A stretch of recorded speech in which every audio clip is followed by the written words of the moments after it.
अलीगढ़ मुस्लिम university के लिए भी बड़ी जमीन राजा महेंद्र प्रताप सिंह जी ने ही दी थी।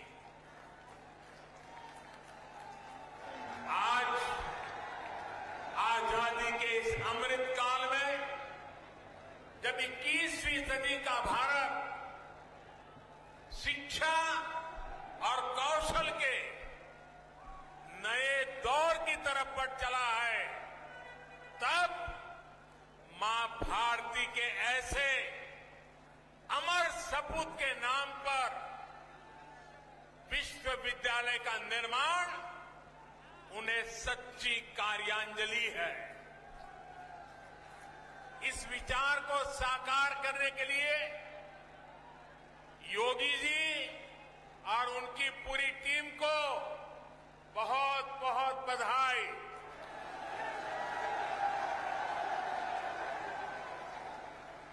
साथियों, ये विश्वविद्यालय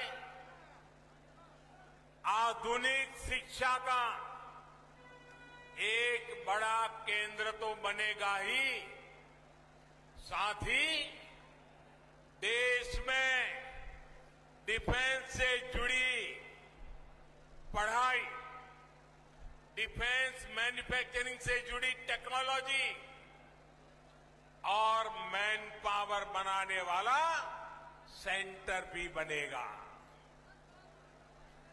नई राष्ट्रीय शिक्षा नीति में जिस तरह शिक्षा, कौशल और स्थानीय भाषा में पढ़ाई, इस पर बल दिया गया है, उससे इस विश्वविद्यालय में पढ़ने वाले छात्र छात्राओं को बहुत लाभ होगा। अपनी सैन्य ताकत को मजबूत करने के लिए आत्मनिर्भरता की तरफ बढ़ने भारत के प्रयासों को इस विश्वविद्यालय में होने वाली पढ़ाई नई गति देगी। आज देश ही नहीं, दुनिया भी देख रही है कि आधुनिक ग्रेनेड और राइफल से लेकर लड़ाकू विमान, आधुनिक ड्रोन, युद्धपोत, ये सब भारत में ही निर्मित करने का अभियान चल रहा है।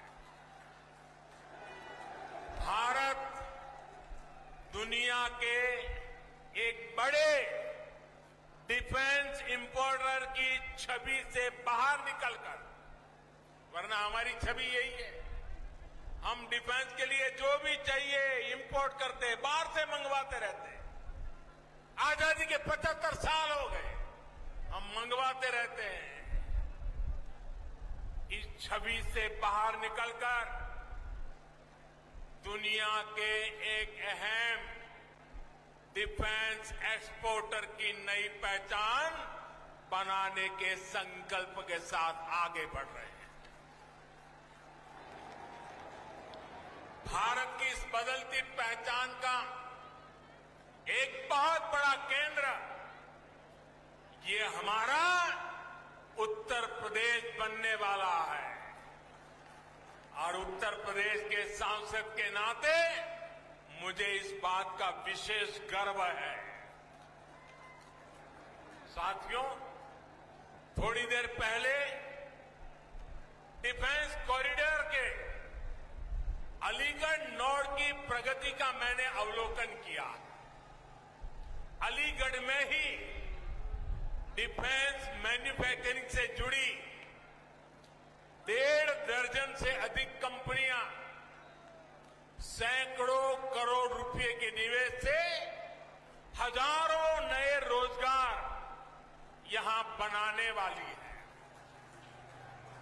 अलीगढ़ नोड में छोटे हथियार,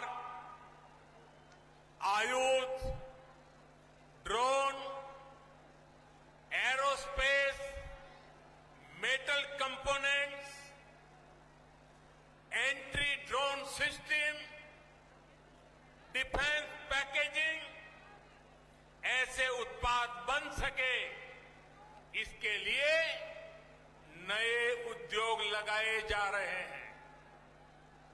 ये बदलाव अलीगढ़ और आसपास के क्षेत्र को एक नई पहचान देगा। साथियों, अभी तक लोग अपने घर की या अपने दुकान की सुरक्षा के लिए अलीगढ़ के भरोसे रहते थे। पता है ना, क्योंकि अलीगढ़ का ताला अगर लगा होता था तो लोग निश्चिंत हो जाते थे।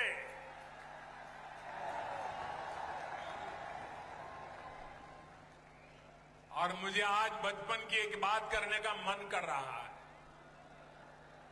करीब 55-60 साल पुरानी बात है। हम बच्चे थे तो अलीगढ़ से ये ताले के जो सेल्समैन होते थे, एक मुस्लिम मेहरबान थे, वो हर 3 महीने हमारे गांव आते थे। अभी भी मुझे याद है, वो काली जैकेट पहनते थे और सेल्समैन के नाते दुकानों में अपना ताला रख के जाते थे और 3 महीने के बाद आकर के पैसे ले जाते थे। गांव के अगल बगल के गांवों में भी व्यापारियों के पास जाते थे, उनको भी ताले देते थे। और मेरे पिताजी से उनकी बड़ी अच्छी दोस्ती थी और वो आते थे तो 4-6 दिन हमारे गांव में रुकते थे और दिन भर जो पैसे वो वसूल करके ले आते थे तो मेरे पिताजी के पास छोड़ देते थे और मेरे पिताजी उनके पैसों को संभालते थे। और 4-6 दिन के बाद जब वो मेरा गांव छोड़ करके जाते थे तो मेरे पिताजी से वो सारे पैसे लेकर के फिर वो अपना ट्रेन से निकल जाते थे। और हमने बचपन में 2 शहरों उत्तर प्रदेश के बड़े परिचित रहे, एक सीतापुर और दूसरा अलीगढ़। हमारे गांव में अगर किसी को आंख की बीमारी में ट्रीटमेंट करनी है तो हर कोई कहता था सीतापुर जाओ। हम ज्यादा समझते नहीं थे, लेकिन सीतापुर शब्द सुनते थे। और दूसरा, इस महाशय के कारण अलीगढ़ बार बार सुनते थे। लेकिन साथियों, अब अलीगढ़ के रक्षा उपकरण भी,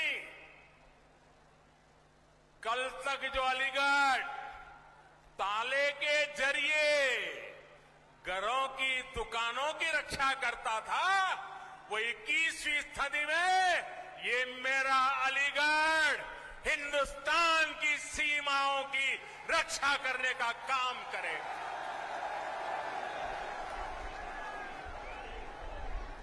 यहां ऐसे आयुध बनेंगे। 1 डिस्ट्रिक्ट 1 प्रोडक्ट योजना के तहत यूपी सरकार ने अलीगढ़ के तालों और हार्डवेयर को एक नई पहचान दिलाने का काम किया है। इससे युवाओं के लिए, एमएसएमईज के लिए नए अवसर तैयार हो रहे हैं। अब डिफेंस इंडस्ट्री के जरिए भी यहां के मौजूदा उद्यमियों को, एमएसएमईज को विशेष लाभ होगा और नए एमएसएमईज के लिए प्रोत्साहन भी प्राप्त होगा। जो छोटे उद्यमी हैं, उनके लिए भी डिफेंस कॉरिडोर का अलीगढ़ नोड नए मौके बनाएगा। भाइयों और बहनों, डिफेंस कॉरिडोर के लखनऊ नोड में दुनिया की सबसे बेहतरीन मिसाइल में से एक ब्रह्मोस का निर्माण भी प्रस्तावित है। इसके लिए अगले कुछ कुछ सालों में 9,000 करोड़ रुपए निवेश किए जा रहे हैं। झांसी नोड में एक और मिसाइल मैन्युफैक्चरिंग से जुड़ी बहुत बड़ी महत्वपूर्ण यूनिट लगने का प्रस्ताव है। यूपी डिफेंस कॉरिडोर ऐसे ही बड़े निवेश और रोजगार के बहुत बड़े अवसरों को लेकर के आ रहा है। साथियों, आज उत्तर प्रदेश देश और दुनिया के हर छोटे बड़े निवेशक के लिए बहुत आकर्षक स्थान बनता जा रहा है। ये तब होता है जब निवेश के लिए जरूरी माहौल बनता है, जरूरी सुविधाएं मिलती है। आज उत्तर प्रदेश डबल इंजन सरकार के डबल लाभ का बहुत बड़ा उदाहरण है। योगी जी और उनकी पूरी टीम ने सबका साथ, सबका विकास, सबका विश्वास के मंत्र पर चलते हुए उत्तर प्रदेश को नई भूमिका के लिए तैयार किया है। अब सबके प्रयास से इसे और आगे भी बढ़ाना है। समाज में विकास के अवसरों से जिनको दूर रखा गया, ऐसे हर समाज को शिक्षा और सरकारी नौकरियों में अवसर दिए जा रहे हैं। आज उत्तर प्रदेश की चर्चा बड़े इंफ्रास्ट्रक्चर प्रोजेक्ट और बड़े फैसलों के लिए होती है। पश्चिमी उत्तर प्रदेश तो इसका एक बहुत बड़ा लाभार्थी है।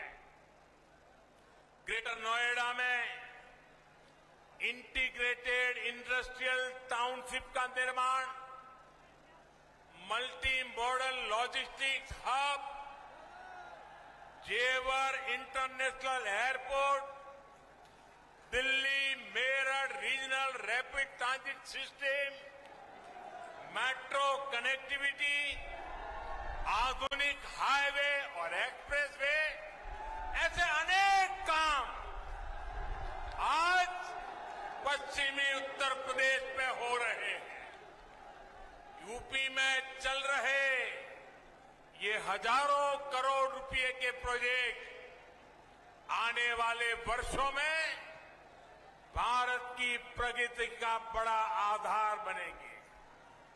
भाई और बहनों, मुझे आज ये देखकर बहुत खुशी होती है कि जिस यूपी को देश के विकास में एक रुकावट के रूप में देखा जाता था, वही यूपी आज देश के बड़े अभियानों का नेतृत्व कर रहा है।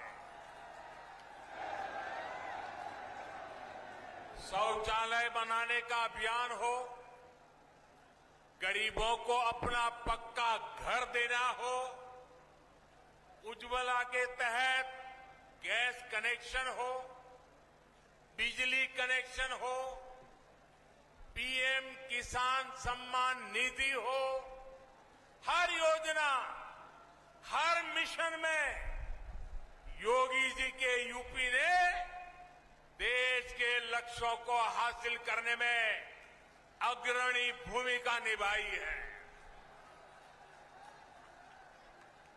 वरना मुझे तो याद है, वो दिन मैं भूल नहीं सकता हूं, जब 2017 से पहले गरीबों की हर योजना में यहां रोड़े अटकाए जाते थे। एक एक योजना लागू करने के लिए दर्जनों बार केंद्र की तरफ से चिट्ठी लिखी जाती थी, लेकिन यहां उस गति से काम नहीं होता था। ये मैं 2017 के पहले की बात कर रहा हूं। जैसे होना चाहिए था वैसा नहीं होता था।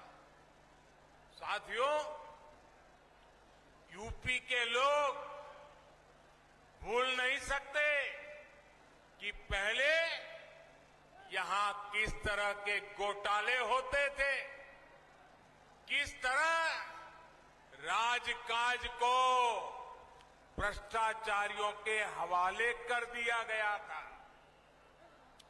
आज योगी जी की सरकार पूरी ईमानदारी से यूपी के विकास में जुटी हुई है।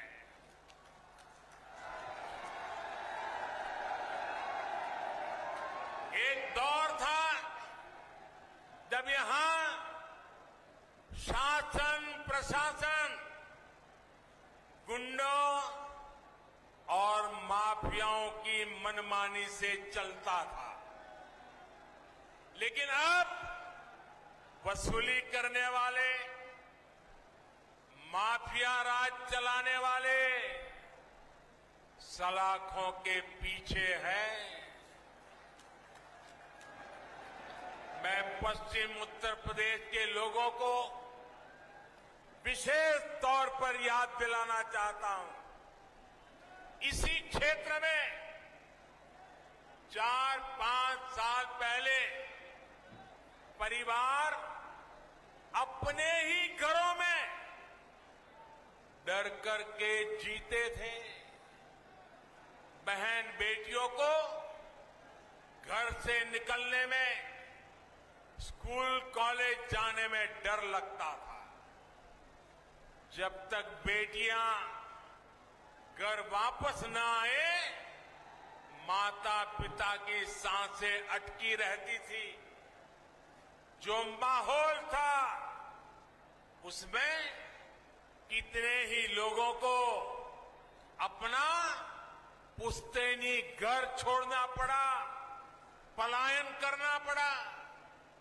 आज यूपी में कोई अपराधी ऐसा करने से पहले 100 बार सोचता है।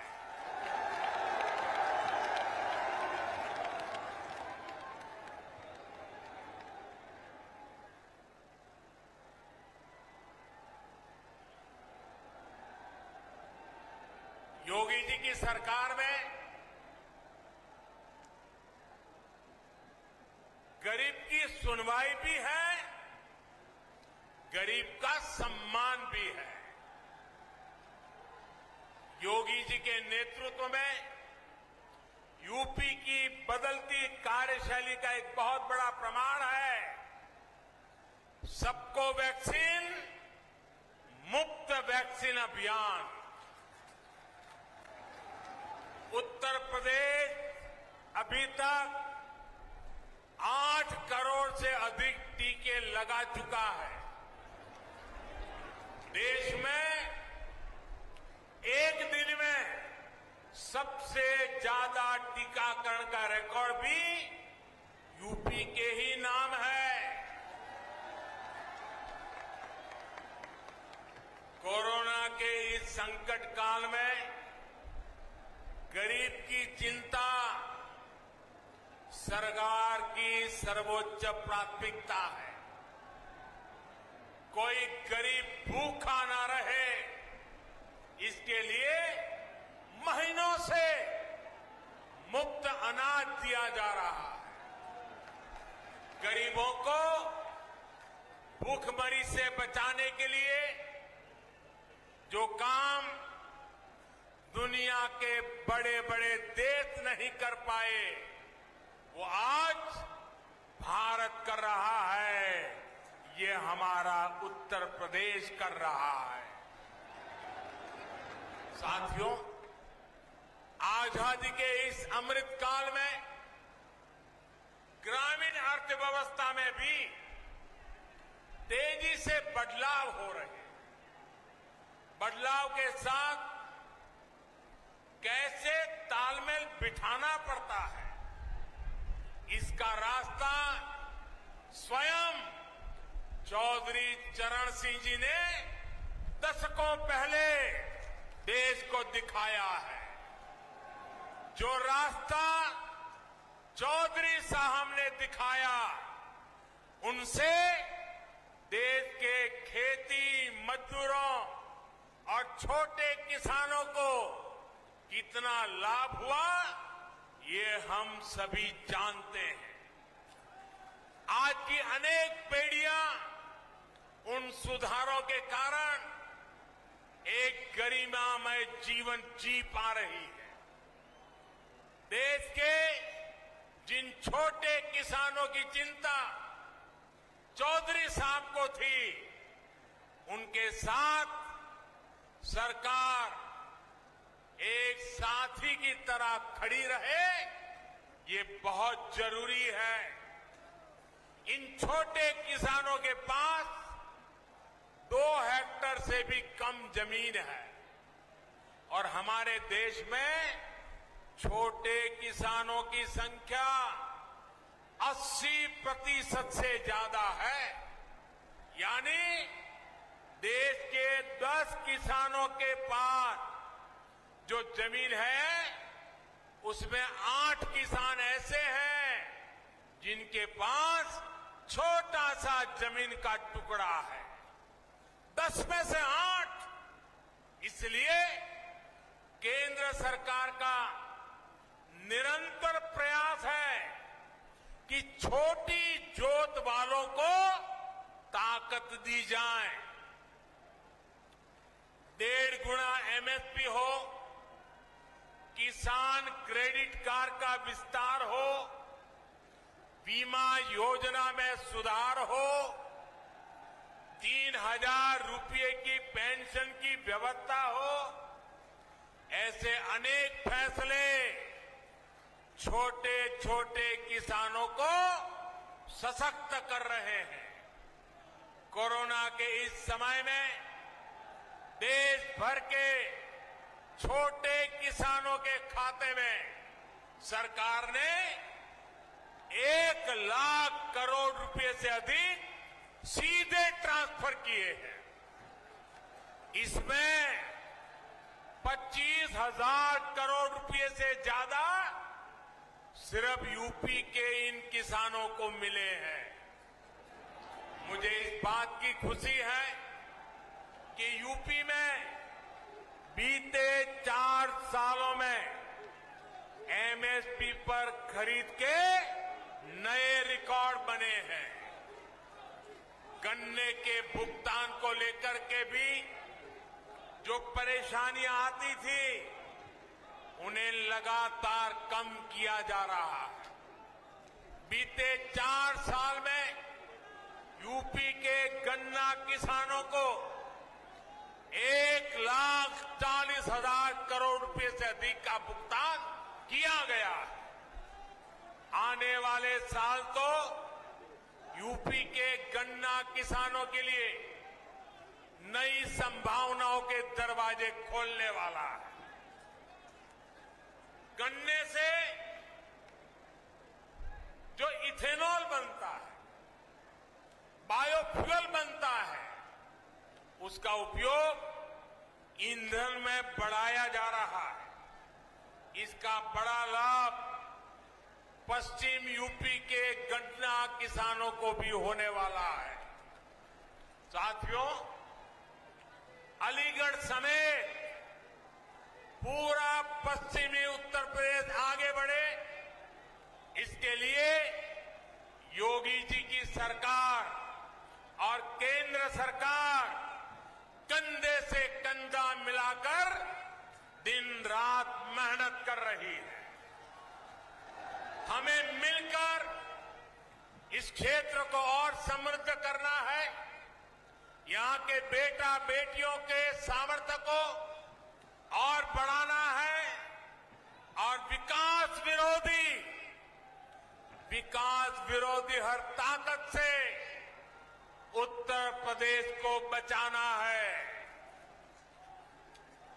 राजा महेंद्र प्रताप सिंह जैसे राष्ट्र नायकों की प्रेरणा से हम सभी अपने लक्ष्यों में सफल हो, इसी कामना के साथ आप इतनी बड़ी तादाद में आशीर्वाद देने आए। मुझे आप सबके दर्शन का सौभाग्य मिला, इसके लिए आपका धन्यवाद भी करता हूं, बहुत बहुत शुभकामनाएं देता हूं। दोनों हाथ ऊपर करके मेरे साथ बोलना है। मैं कहूंगा, राजा महेंद्र प्रताप सिंह, आप दोनों हाथ ऊपर करके बोलेंगे, अमर रहे, अमर रहे। राजा